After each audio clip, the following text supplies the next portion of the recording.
tears are already flowing. I have debated doing this story time for as long as I can remember. And I don't know why. I don't know if it was a movie I just watched or what, but I felt like... Actually, you know what triggered it? I was posting about my crush, my 4th of July crush, and how he treated me, and I read the comments, and some of the comments were like, oh, well, you have no self-respect, you don't love yourself, you're super insecure, etc., etc., etc. And I feel like so many people, and it's not just the people that have commented on these videos or on my page in general, but so many people on social media go to certain people's pages and look at other people's lives like as if they're standing outside of a window and they're just looking through the window, but they can't hear what the people are saying because everything they're saying is on mute. They're just imagining what they're saying. And then when you guys imagine exactly how something went down, you envision that to be the truth.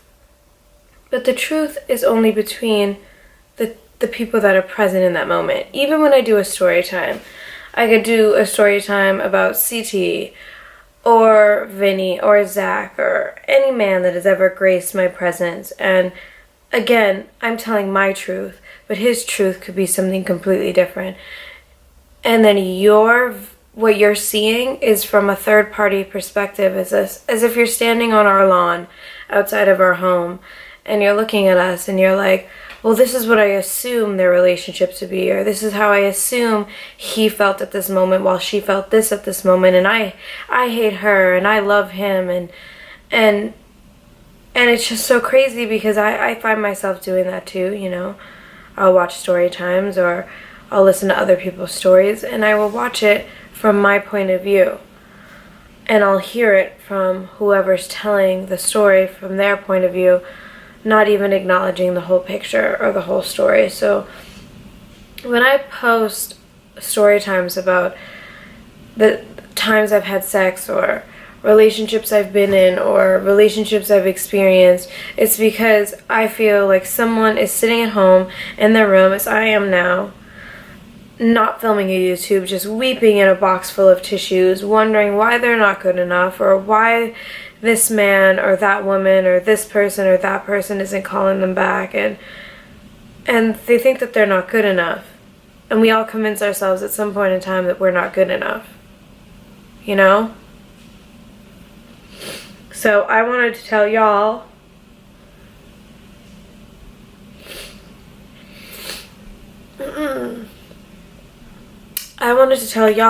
about my first boyfriend ever. I was working at Baker's Shoe Store. If anyone knows what that is, you're like an older generation, but I was working at Baker's Shoes with this chick Amanda. And I was a junior or a senior. I think I might have been a senior in high school. I was 17, so I was a senior. And you know, I was getting paid however many dollars an hour. It was probably like $6 or $7 an hour.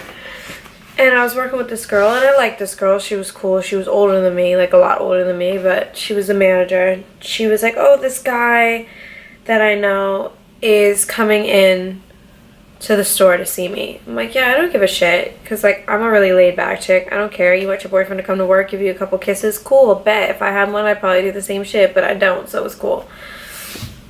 So he comes in, and as soon as he walked in, I was like, wow, he's really cute. Like, he's the cutest guy I've ever seen. I love him. I'm just kidding. I didn't think that, but I did think he was really cute. So he friend requested me on MySpace, and I was like, okay, like, I guess that's not weird. Like, because back in the day, social media wasn't a relationship ruiner, because we didn't even know what social media was. It was just only MySpace, and MySpace was like, whatever. So I accepted his friend request, and he sent me a message, and we started talking. He's like, oh, can I take you out? And I was like, okay, yeah, sure. And he's like, well, I can't take you out this week because my friend from California is flying in. I know I'm going to be spending lots of money, but we can go in like a couple weeks. And I was like, well, what were you planning on doing? He's like, just a movie or something. And I was like, well, movies are only, back in the day, it was like $6. I was like, movies are only $6. Like, I got you. I'll pay for the movie. So I paid for the fucking movie on the first date. Mistake number one, Danielle. We have a great time. He gives me a first kiss. I'm like freaking the fuck out when I get home. I'm like, I just met the man of my dreams. Amanda hates my fucking guts. She asked to not work with me at work, and I get it. Like, it was really shady of me to do that because they were definitely fucking. But then I like swooped in and I was like, sorry girl, we're cool, but we're not that cool, and I love him, so he's mine now. So regardless, that's that. So I noticed as time went on, I've never been in a relationship before this. Like, I've hooked up with guys, I've had sex with guys, but I've never actually been with someone that I like called my boyfriend before this man. And I noticed like small little things, like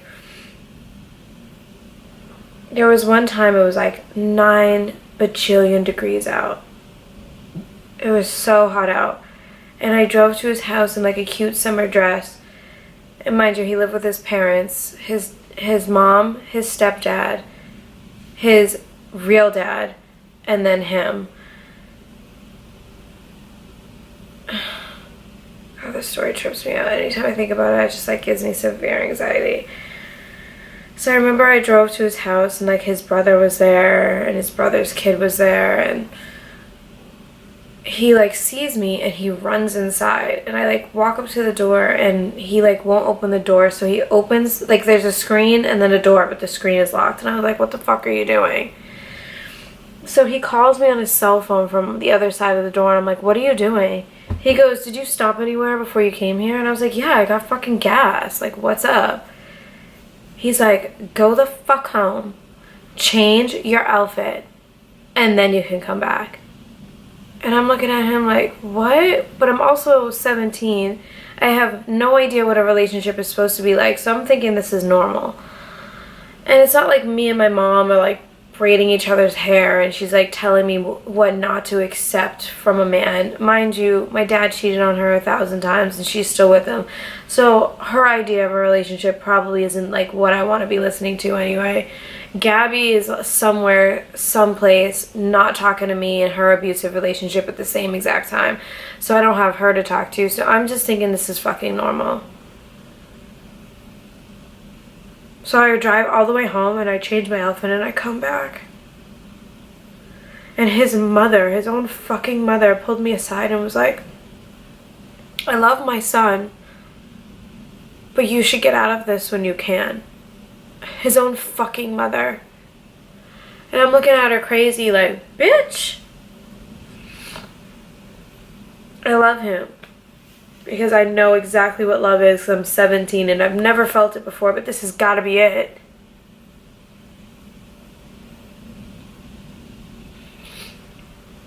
So time goes on, blah, blah, blah, blah, blah. I get accepted into UMass Amherst. Mind you, let's rewind a little bit. Senior prom comes around. And I'm like telling him I want to go dress shopping and I want to do this and I want to do that. And he's like, oh, yeah. Like, he kept pushing it off. And then finally he was like, I'm not going. I'm 23 or 17. I'm not going to your fucking prom. And I remember I like walked up.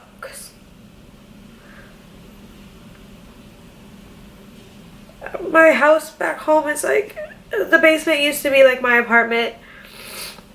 There was a kitchen in the living room. And then on the 3rd floor, it was, used to be my room, the bathroom, Marquise's room, Gabby's room, and then my parents were on the 4th. And I remember I walked up to my parents' room because my parents were hanging out in there, and I told my dad, I was like, hey, I'm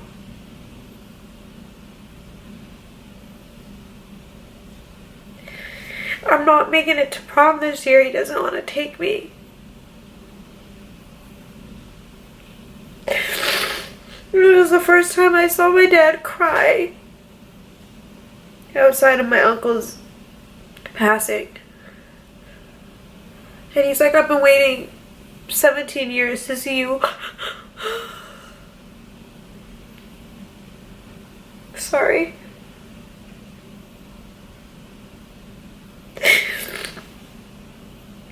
I've been waiting 17 years to see you walk down the stairs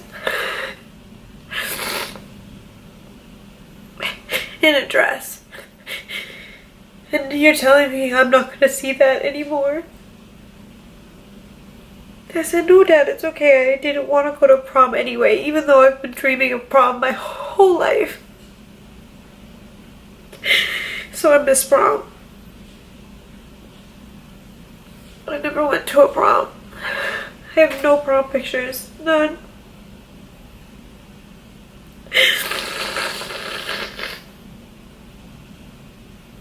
Jeez. Sorry. So, fast forward some time. I get accepted into college, UMass Amherst. And he's like not handling it well because he knows I'm gonna go to college, there's gonna be tons of guys living in the dorm, and I'm not even thinking of that. Like, I'm just like, oh, I'm going to college, like, I plan on being a lawyer, like, I plan on, like, getting my life together. Mind you, the guy I was dating probably couldn't even spell concentrate if you asked him to spell it. Like, he wasn't like this. He was good with cars and like electronics and like anything other than anything that had to do with school or books. And that summer before I went to college, it was just so many red flags. Like, this is the beginning of me ignoring red flags, and I could pinpoint it all the way back to when I lost my virginity. But honestly, this is probably like the relationship where I started the trend of ignoring every red flag on the face of the planet, because MySpace, he would add other bitches on his top 5 or top 8, whatever the fuck it was on there, and I would like go to their pages, and this is probably where I learned how to do my investigation work on anyone I'm dating. But he would like that. There was this girl, she was very dark skinned, shorter than me, like maybe 4'10". Her name was Olga, and I just had this feeling, I had this like inkling, I just knew something was going on between them. And a woman's intuition is never wrong. Ladies, if you feel something in your hearts of hearts or your gut, it is happening. This shit is going fucking down. Don't ignore that shit, because it's the truth. It's your body. It's literally your sixth sense and like your spirit guides and everybody telling you like, no, no, no, no, no. So he ends up, I go to college, my parents drop me off, my mom is hysterical, etc, etc, etc. I'm going home like every other weekend to see him, but I'm staying also on some weekends because obviously I want to make friends. So I come home on a weekend and I find out that he hooked up with this girl Olga. And I'm so fucking sick. Like, she's giving me full-blown details about their sex and this and that and that, this. And I'm so sick to my stomach that I'm like, this can't be my first heartbreak. This can't be how a man is going to treat me. It just can't be. This can't be my first love story. It just can't be. I refuse to let it be. So I pretended like that never happened. Like she was lying. I'm like, yeah, she's lying. Like, he would never. Go back to school. Come back. We are hanging out.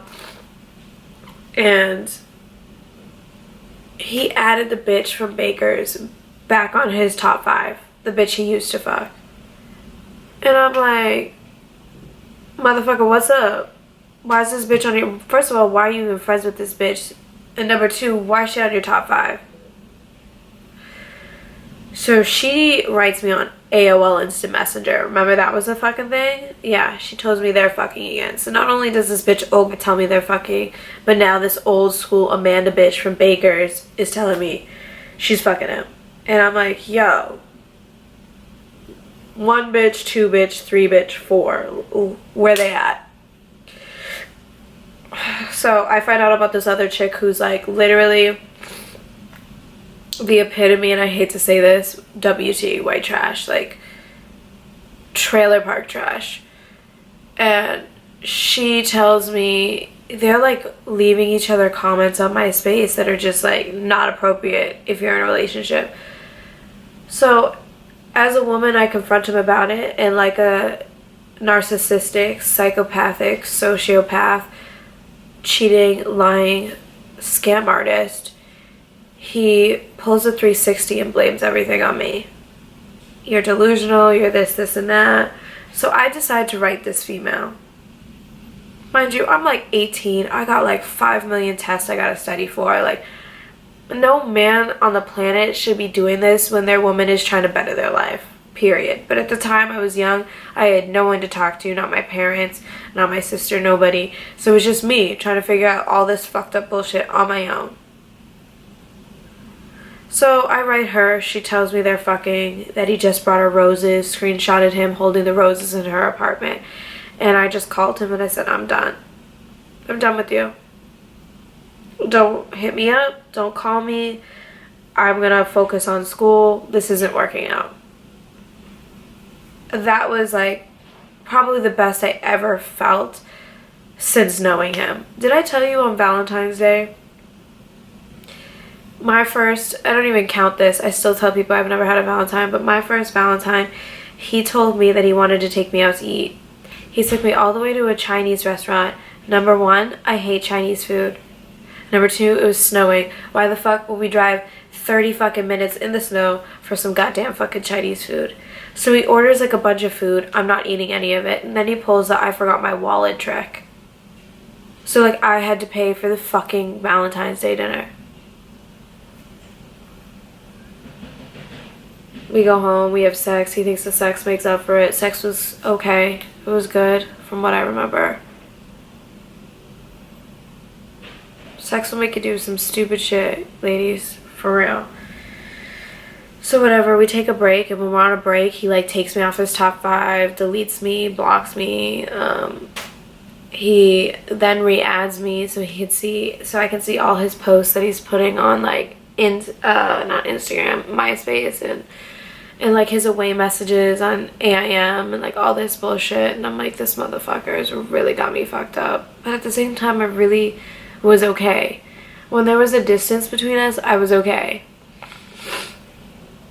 So I remember I came home and he like begged to see me. Like begged to see me. And I was lonely and I was bored and I was like, okay, fine, I'll see you. I drove to his house and like we had sex, we smoked some weed, it was fine. And then my phone went off. It was when I had the Motorola flip phone. I still had a fucking flip phone. And it was this dude that I went to high school with, Austin. And we've always been friends. Like I've always been friends with him. But I just knew this dude's temper and I was like, oh my god, why do you have to be texting me right now? Like I was petrified. So he was fucked up and he's like, who's calling you? And I was like, oh, it's just somebody from like high school. So he rips the fucking phone from my hand, like rips it from my hand that I had like 3 scratches going down my arm. And I'm like, what the fuck are you doing? Mind you, there's no passcodes back in the day on your phone. He can't just grab my phone and like ask me 1,000 times for my passcode. He literally just could flip my phone open and text and call whoever he wants. So he called the number back and Austin picked up. And they're like going back and forth with each other, and my boyfriend at the time was like, meet me at this fucking baseball field right now in 5 minutes. And I was like screaming at the top of my lungs. I'm like, this is so unnecessary. Like, that's my friend from high school. Like, what are you fucking doing? What are you doing? What are you doing? So he grabs me by my fucking arm and he pulls me down the fucking stairs. He said, get in the fucking car. And I'm petrified at this point, so I get in the passenger seat of the car and he's doing like 100 miles per hour to North Andover, Massachusetts, to this baseball field. And then he goes, we park the car, and he goes to his trunk and he grabs a crowbar. Like he's gonna commit murder. So I'm starting to panic and I'm like, oh my god, like this is so out of hand. Like, what's going on? What's going on? And I run down the field, and Austin and all his boys are in the field, and they're going back and forth and back and forth and back and forth. And I see Austin and the guy that I used to date this close to each other's faces, like enough for like a human being to stand in between them. So I stand in between them. And as I went to go stand in between them, it was already too late because the guy that I was dating cocked his arm back and knocked me the fuck out. I was out cold.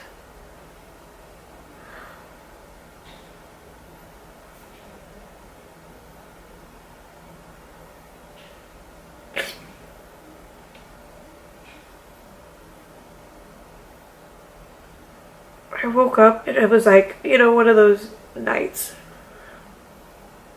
after it rains, but the grass is really wet still.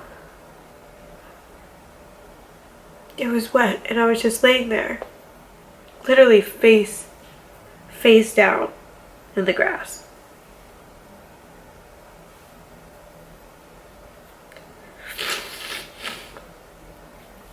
And I get up and he left me. Everyone was gone. My friend from high school, my boyfriend, everyone's gone. I'm just laying in this field by myself.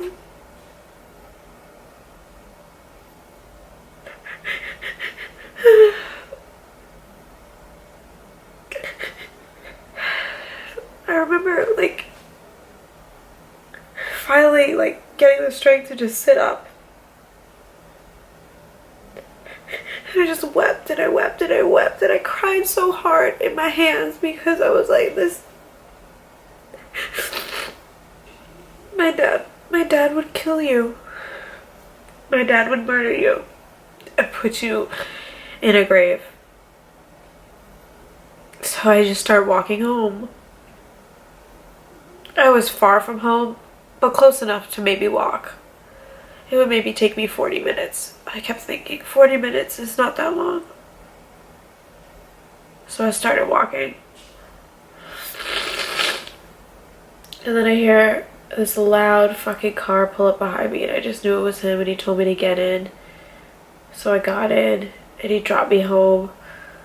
And I packed my bags back to school, and I got on the train back to school because as a freshman, for your first half of a semester, you can't have a car. And I remember that being the longest train ride. And he sent me 1,000 texts and called me 1,000 times. I'm sorry, I love you, I'm sorry, I love you.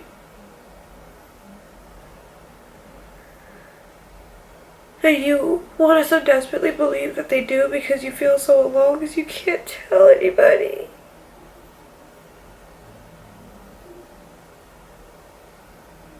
They don't love you. And they don't care about you. And they don't miss anything but controlling you.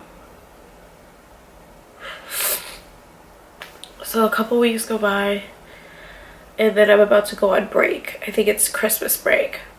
Snow is on the ground. I'm ready to go home. We haven't talked. I don't know what he's doing. Don't care. So I go home for Christmas break, and I'm with my family. And he calls me, and he's like crying, and he's like, my room got burnt down to the ground. I'm staying in a hotel. Can you just come stay with me for the night? And like a compassionate, idiotic, weak ass female, I was like, okay, fine, just grab me some wine coolers and I'll come. Because at the time I'm underage, I can't drink. I'm 18 now, he's 24. So I get to his hotel, he has wine coolers, and I'm like 80 pounds at the time. I'm like a stick figure. And I'm drinking, and after one or two, I'm wasted, drunk. See you later, asleep.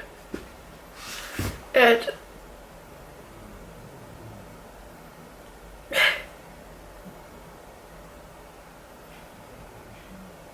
I remember waking up in the bathtub of the hotel.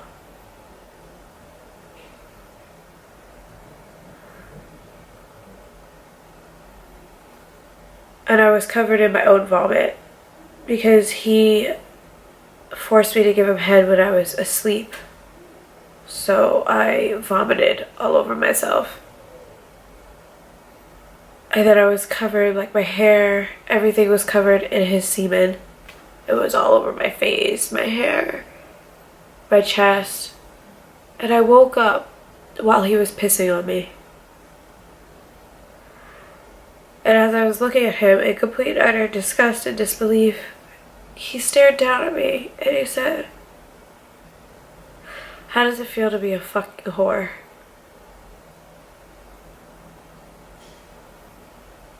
And I screamed, "Get the fuck out of here! Get the fuck out of this bathroom! Get out of here! Get out!" I was screaming. I felt like I've never screamed so much in my fucking life. And I stood up and I walked over to the mirror and I didn't even recognize myself. I didn't even recognize myself. Who was that? That's not me. No, that's not me.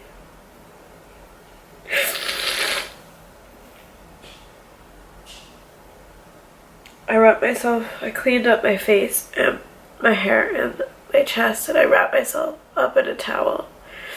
And he's standing outside the door like, "Why don't you just come get your clothes?" I don't even say a fucking word to him. I just walk over to the counter. I remember grabbing my car keys and my purse, and I left that hotel in a towel, no shoes, no nothing, and I got in my car. It was fucking freezing, snow on the ground. I couldn't feel my toes or my hands or anything. And it was maybe 3 o'clock in the morning, and I knew my parents were leaving for work in a couple hours. So I parked on the street diagonal from mine, because they thought I was sleeping at his house anyway. And I stayed up with the heat on until I saw both of them leave. My mom and my dad. I knew Gabby was gonna be home. But Gabby didn't have a clue. So as soon as my parents left, I got into the house and I went straight up to the shower, and I stayed in the shower for what felt like 5 years. And I was holding in my weeps so Gabby wouldn't hear me.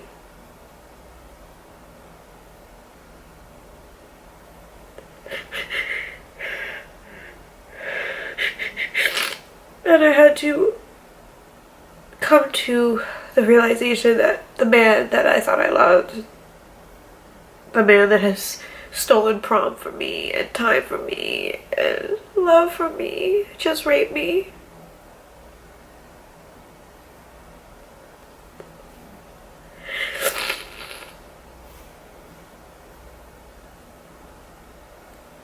He raped me.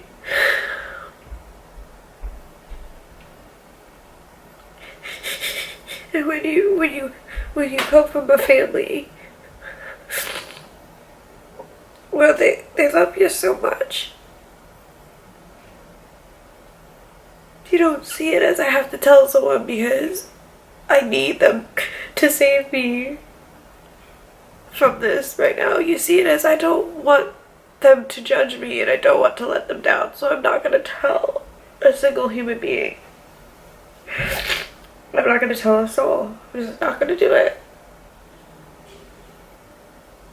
And while you're not telling a soul, you're only telling yourself, and the only other person you can tell is the person that violated you in ways you should never be violated. And then the minute he calls and he says, "I'm sorry," and he wants to talk, it's the second you go back because you know nothing else.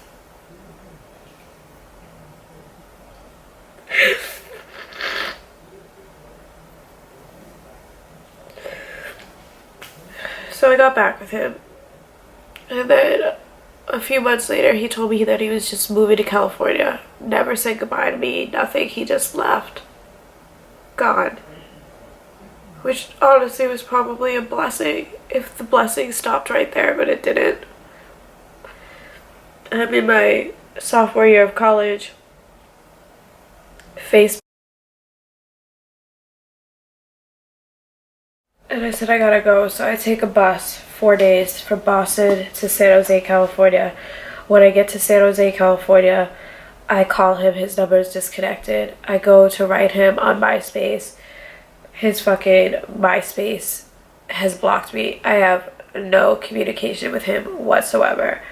And I'm sitting in this cold ass, dirty ass bus station, haven't showered in 4 days, haven't barely brushed my teeth or washed my hair, alone in a city I don't know anyone. So I move in with a complete stranger that I met on MySpace, this Mexican girl, and I will never forget it. Her house was the dirtiest fucking place I've ever been in my life.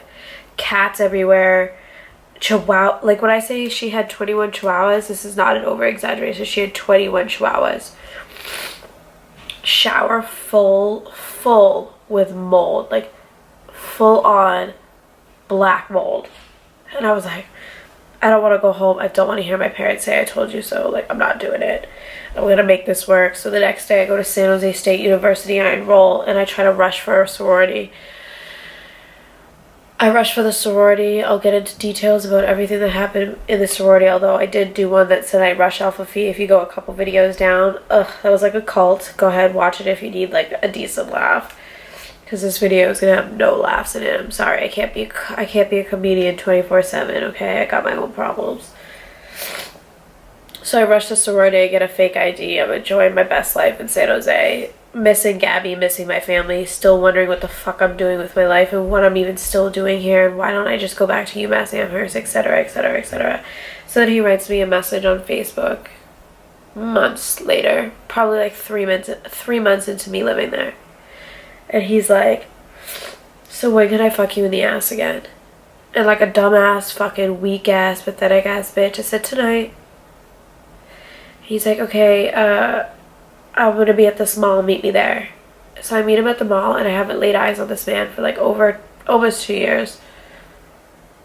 And I see him, and it's just like I'm right back in that fucking terrible spell that he put me under. So I go back into a routine. Hooking up with him, doing his laundry, cooking him food, waiting on him hand and foot. It got to a point where there was times where I was walking into his apartment while another bitch was walking out, and I was like, Danielle, what are you doing?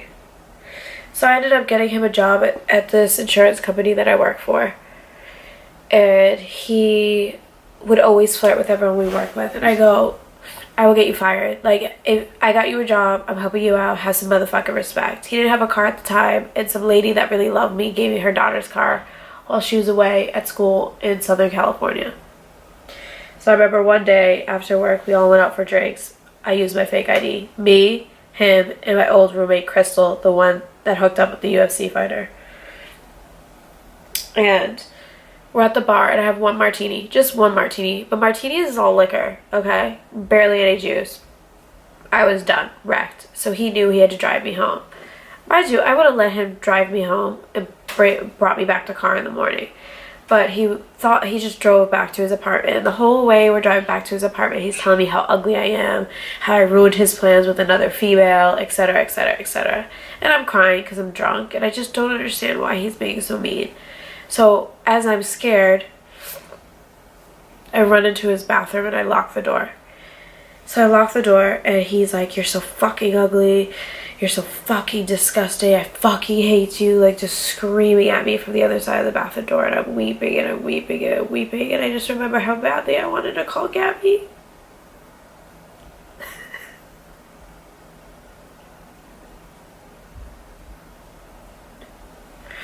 So he goes quiet. And I'm like, why is he quiet? So I open the bathroom door, and he like sprayed cologne. He's dressed in a whole nother outfit. And he's about to leave his apartment, so I grab his arm. I go, where are you going? That's my car. Like, where are you going? He picked me up by my neck. So hard, like so hard. He picked me up, and he tossed me across the living room, and I hit my head on the back of the wall by the TV.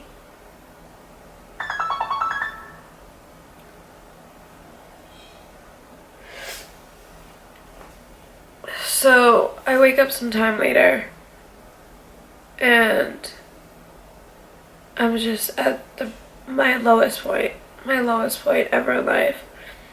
And I remember I took like 10 fucking Benadryls because I just wanted to sleep this off and wake up and like maybe not wake up. It was the first time in my life I was like, I don't care. I just don't care. He has literally drained me of everything that I am. Every smile, every laugh, everything I have, he has taken from me. And I remember I hear the door open and I'm so fucking scared. I'm petrified. I'm like sitting in his room and I'm still wasted. And Uber didn't exist at this time and I wasn't gonna take a taxi in my state. I like was trapped. So I hear him go in the kitchen, I hear the water running. And he comes back into his room and he dumps this whole thing of water on me. Like over my head. And he said, "You look so fucking ugly with your curly hair." And I just start crying. And I'm crying. And I'm crying. And then he cracks open a fucking whatever drink he was drinking. He's like, "I love you, I'm so sorry. He just got me really upset tonight. Just go to sleep, lay down, I'm here." So I go to sleep, I wake up in the morning, he's like, "You gotta go, I've got plans with another chick." And I go home and I'm laying in the bed. I remember, I'll never forget this day. My room was so white and I had no curtains, so during the day the sun would shine really bright into it. And my phone rang, and I remember Gabby called me, and the first thing she said is, "What's wrong?" I know something's wrong, you can feel it. And I wanted so badly to tell her everything. And I just told her I was fine. I'm fine. I'm fine. I kept saying I'm fine. Fast forward some time, I go with him, I spend a whole day with him, we go to get tattoos. I have his cousin do this fucking hideous ass wrist tattoo, my first ass tattoo, and we're having a good time. It's what I consider a fun day with a fucking piece of shit.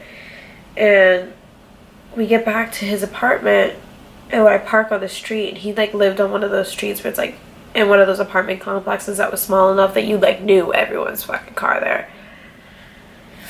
So he like grabs his shit from the car and ran to his apartment. I'm like, what a fucking weirdo. Mind you, it's downpouring. Like, downpouring. So I see this car pull up. And she parks. And I'm looking at her like, who's this bitch? Like, I know everybody on this block. Like, who is this bitch? And she gets out, and I'll never forget it. She's wearing this slinky red dress, and she grabs like a little like travel bag, like as if you're going to a hotel for a night. And she's headed towards his apartment. So I'm walking right behind her. And I'm not going to pop off because I don't know if she's actually going in there. But then I see her actually going there. And I'm standing outside his doorway. Well, looking through his windows. He had those blinds, the shutter blinds that like you use the thing to like flip back and forth. And I'm looking through the window. And they're just kissing. So I start fucking banging. Like a banging on the window. And she looks at him and she goes, "Who is that?" And he responds, and I'll never forget it, "That's my ex-girlfriend. I haven't seen her in months. She's crazy. I have a restraining order against her." I'm like, this motherfucker. This motherfucker. So I'm weeping. Mind you, it's raining, so like I'm sure my hair is curly. Mascara is coming down my face. He walks out, he's on the phone with the cops behind me.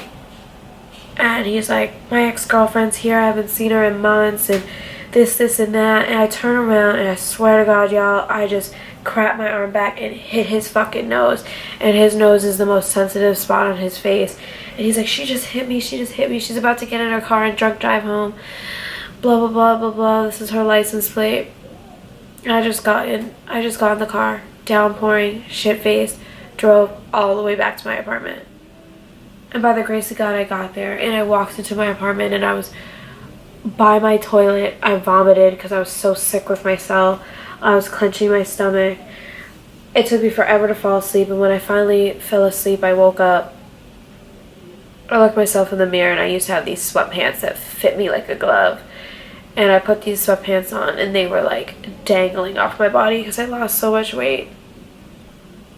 So the next day, as I'm looking at myself in the mirror, I'm like, no. I called my dad. I said, Dad, I need to come home. I need you to book me this flight. I'm coming home. And my dad was like, bet. Booked my flight. I got on a flight home. I remember my dad picked me up from the airport. And he hugged me and he cried. And he's like, I thought I was going to lose you out there. I thought they were going to call me and tell me to identify your body in a morgue. So this whole time my family just knew. They just knew something was not okay with this guy. And they just couldn't get through to me. I remember one time my mom walked into the basement as I was weeping and I was screaming into a towel or a bathrobe or something that was thick. And she walked in on me and she goes, Danielle, are you suicidal? Is this man making you suicidal? And I just couldn't fucking believe that my mom, those words would even come out of my mom's mouth. Or that the fact that I was that type of bitch that allowed a man to make her feel that way or be that way or act that way. But there I was. I was that girl. And the only reason I'm sharing this story now is before you comment on somebody being desperate for love or desperate for attention or trying hard to find the man of her dreams, don't sit there and act like you know what anyone has been through or why they so desperately want to find the right one or why sometimes they struggle with red flags or this and that, because you just don't know a goddamn fucking thing. You just don't.